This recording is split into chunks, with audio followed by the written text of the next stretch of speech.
Losing weight and burning fat can be very challenging, and it's especially hard to stick it out if you don't see quick wins in the form of results either in the mirror or at least on the scale. Luckily, there are simple and effective ways to significantly speed up this process. Whether it's changing your diet, increasing your physical activity, or making small lifestyle changes, there are many options available to help boost your metabolism and get your body burning fat more efficiently. So today, I want to go over 10 simple ways to speed up your fat loss, and each one is backed by scientific evidence proven to be effective at helping people lose weight and burn fat. And first, I want to start with a technique that many of you have never heard of, known as protein sparing modified fast, or PSMF in short. This is a weight loss approach designed to get you as lean as fast as possible. It accomplishes this by putting you through a low carb, low fat, high protein diet that restricts calorie intake to a minimal level. The PSMF diet typically only includes lean protein sources such as chicken, fish, and turkey, as well as low-carb vegetables like spinach, broccoli, and cauliflower. Other foods are avoided. Now, before you go ahead and implement this strategy, I would only do this if you have a body fat percentage over 26% as a man and over 39% as a woman. In those scenarios, you can implement a PSMF for 2 weeks on and then take 2 weeks off, where you bring your calories back up to maintenance levels with a more even distribution of protein, carbs, and fats. Just make sure you're not exceeding your maintenance calorie numbers. You can do this for 4 to 12 weeks without risking muscle loss, as long as you get enough protein and you're also lifting weights. Also, if you're leaner than 26% body fat as a man and 39% body fat as a woman, I wouldn't implement it on a consistent schedule. Instead, just follow a protein-sparing modified fast diet 1 or 2 non-consecutive days per week, where you eat according to the PSMF guidelines. You want to try to do this on days that you're not exercising, because your body doesn't need the additional calories on those days. Simply only consume lean protein sources and avoid all other foods. Make sure to get at least 0.73 grams of protein per pound of body weight per day while following this eating schedule. Even though following this kind of plan can be very challenging, when it's done right, it's one of the, if not the fastest way to lose weight while retaining muscle mass. Another strategy, instead of a protein-sparing modified fast, is to simply do a more aggressive cut. In other words, you increase your calorie deficit. Keep in mind that once again, your current level of body fat determines how much more aggressively you can cut your calories back without losing muscle. And if you don't know your current body fat percentage, just take a look at the screen as I explain each body fat percentage category. So if you're a male with over 26% body fat or a female with over 39% body fat, you can shoot for a calorie deficit of 40 to 50% under maintenance calories. If you're a man with between 21 and 26% body fat, or a female with between 33 to 39% body fat, you shouldn't create more of a calorie deficit than 30 to 40% below maintenance. If you are 14 to 21% body fat as a man, or 24 to 33% body fat as a woman, go for a calorie deficit of 20 to 30% under maintenance. And finally, if you're 10 to 14% body fat as a man, or 14 to 24% as a woman, you can go for a calorie deficit between 5 to 20%. Even with these more aggressive deficit numbers, you shouldn't worry about losing muscle. As long as you're getting enough protein, lifting weights, and getting enough sleep, the amount of muscle you'll lose should be minimal. For example, in a study where men and women were placed on an 800 calorie per day diet for 12 weeks, they still managed to maintain their muscle mass as long as they were weight training 3 times a week. Also, in another study, obese men were instructed to eat 1,000 fewer calories per day while lifting weights 3 days a week, and they were able to maintain their muscle mass while dropping over 20 pounds of fat. This actually brings us to my next point. You should primarily focus your workouts on strength training and muscle growth, because that'll help you maintain muscle mass as you drop body fat. Maintaining muscle mass is not only beneficial from an aesthetic perspective, but also from a long-term weight loss perspective, because carrying more muscle will improve your metabolism and your insulin sensitivity. Now, aside from eating enough protein, the best way to prevent muscle loss while dieting is to make sure that you maintain your strength levels. When you lose weight, it's natural to get weaker, but your goal should be to try your absolute best to prevent that from happening. You do this by trying to stick to the same weight load you were normally using, unless you absolutely have to drop that weight lower. And the only reason you should drop the weight lower is if you drop below your lower rep range limit. So let's say your rep range is 6 to 10 reps and you were bench pressing 135 pounds for 10 reps before you started cutting.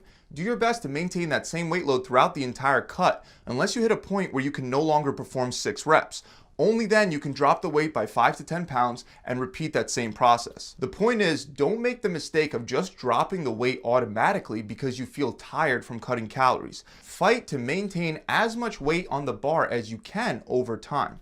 Another simple thing you can do is start each of your meals with either salad, veggies, or a low-calorie soup. I've mentioned in other videos that drinking a glass of water before a meal can cause a stretch reflex in the stomach that is proven to assist with weight loss. Well, salads, veggies, and soups can have a similar and even greater effect at filling you up before you eat the more calorie-dense and more palatable parts of your meal consisting of the protein, carbs, and fats.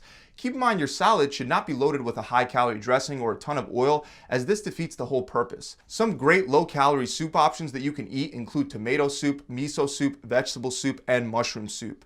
To make veggies, you can quickly take some frozen mixed vegetables and throw them on a frying pan with a little bit of oil and some seasoning. That's all you got to do.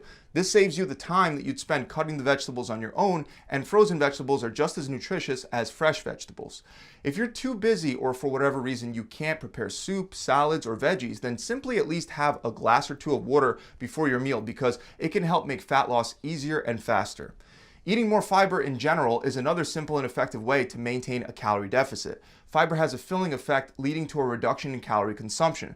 For example, there are studies that show adding 14 grams of fiber per day can decrease total daily energy intake by 10%.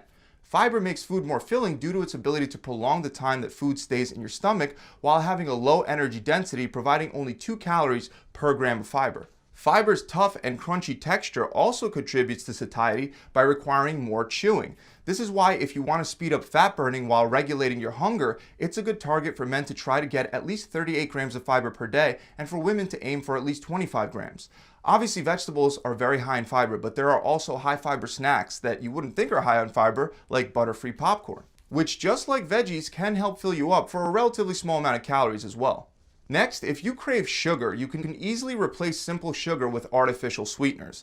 The average American consumes 270 calories per day in the form of added sugar.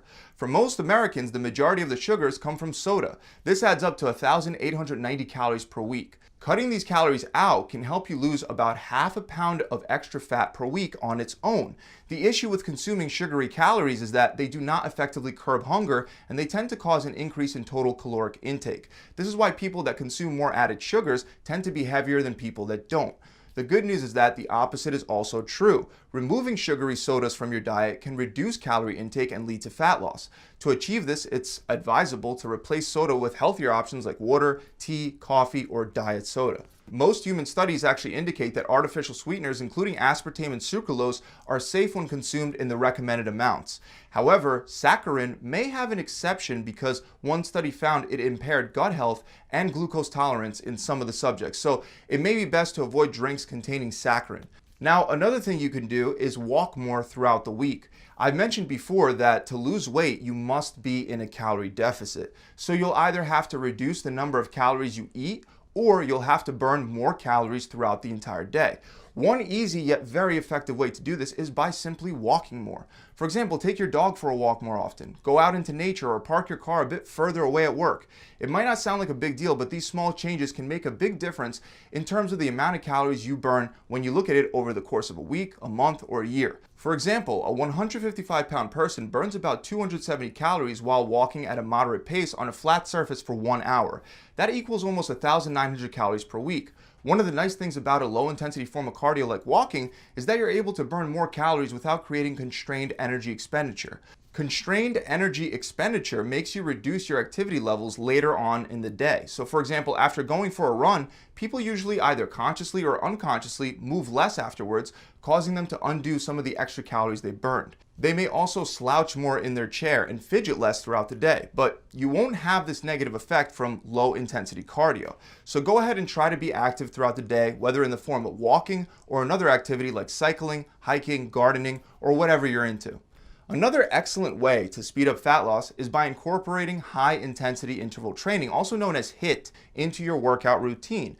An example is combining exercises like burpees, squats, and mountain climbers in a short 20-minute circuit with minimal breaks. For example, according to Harvard Health Publishing, a 185-pound person can burn up to around 577 calories in just 30 minutes of doing a high-intensity interval training cycling session. Given that it's estimated that 1 pound of fat contains around 3,500 calories, that means adding 30 minutes of HIIT to your daily routine would burn over 1 pound of body fat per week if you're above 185 pounds. Next, you want to make sure that you're getting all your essential vitamins and minerals to speed up fat loss.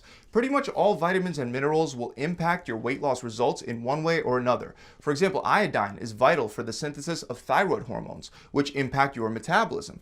Calcium assists with weight loss by affecting adipocyte metabolism. Zinc will impact your metabolism as well and can have a big effect if you're currently deficient. In one case study, for example, a zinc-deficient woman raised her resting metabolic rate by 527 calories a day just by fixing that deficiency.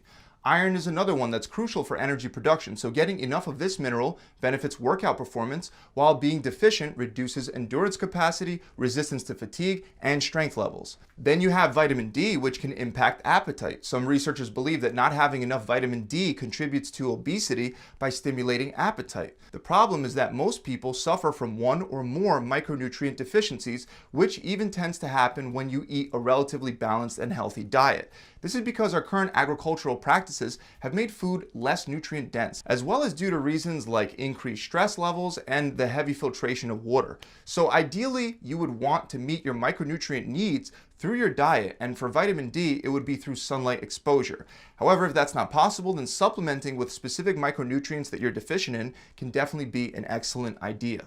Finally, last but not least, you should be consistent rather than yo-yo back and forth with your diet. It's always easier and faster when you have momentum on your side.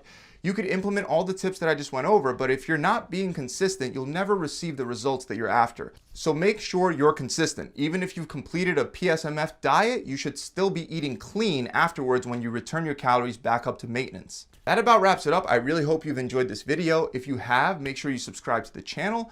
Also, if you'd like a done-for-you plan to skip all the trial and error with burning off that excess body fat, you can head on over to my website and try my free 6-week shred. You'll get a 42-day workout plan, a recipe book, a 6-week meal plan based on your preferences, and an accountability coach to guide you through the whole process. To find out how the program works, just click the link in the description, or you can head straight on over to my website at gravitytransformation.com. I'll see you guys soon.